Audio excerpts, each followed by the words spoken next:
રાજકોટ સિવિલમાંથી ખાલી દારૂની બોટલ્સ મળી આવી છે। બિલ્ડિંગના કમ્પાઉન્ડમાંથી મળી આવી છે દારૂની ખાલી બોટલ્સ।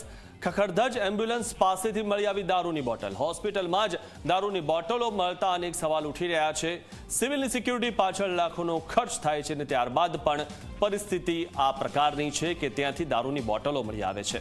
સિવિલના કમ્પાઉન્ડમાં દારૂ પાર્ટી કયા લોકો માણે છે તે સૌથી મોટો સવાલ છે, કારણ કે ગુજરાતમાં દારૂબંધી છે એવી વાત વારંવાર કહેવાય છે, પરંતુ તેમાં કેટલું સત્ય છે તે બાબતે સવાલો થઈ રહ્યા છે। આ વિશે વધુ માહિતી મેળવી અમારા સંવાદદાતા સાહિલ પાસેથી। સાહિલ, ગુજરાતમાં શું દારૂબંધી છે? આ બાબતે વારંવાર સવાલ એટલા માટે થાય કારણ કે આ રીતે દારૂની બોટલો મળે ને અહીંયા રાજકોટમાં તો રાજકોટ સિવિલમાંથી દારૂની બોટલો, ખાલી બોટલો મળી છે, તો ત્યાંની સિક્યુરિટી શું કામની?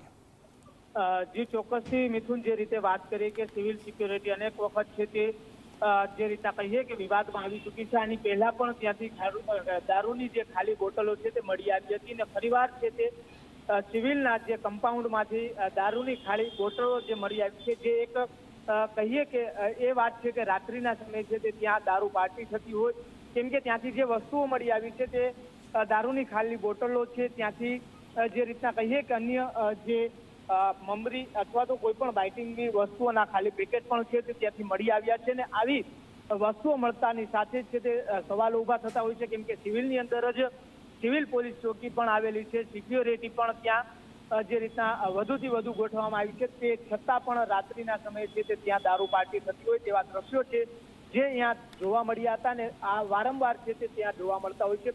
પરંતુ પોલીસની કામગીરી ઉપર પણ આ દ્રશ્યો સામે આવતાની સાથે જ છે તે સવાલો ઊભા થઈ રહ્યા છે કે પોલીસ રાત્રિના સમયે ત્યાં હોવા છતાં પણ આ રીતના ત્યાં દારૂ પાર્ટી થતી હશે કે કેમ? આવા અનેક સવાલો છે તે આ દ્રશ્યો સામે આવતાની સાથે જ ઊભા થયા છે। જી, આભાર સાહિલ માહિતી આપવા બદલ।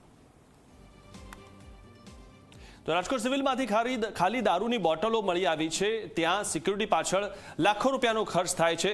શું ત્યાંની જે સિક્યુરિટી છે તે જ દારૂ પીવે છે કે શું, એવો પણ સવાલ થાય, કારણ કે જો સિક્યુરિટી રાખી છે તો ત્યાં આવીને કોણ દારૂ પી જાય છે અને આ રીતે બોટલો મૂકી જાય છે, કારણ કે ગુજરાતમાં હજુ પણ દારૂબંધી છે।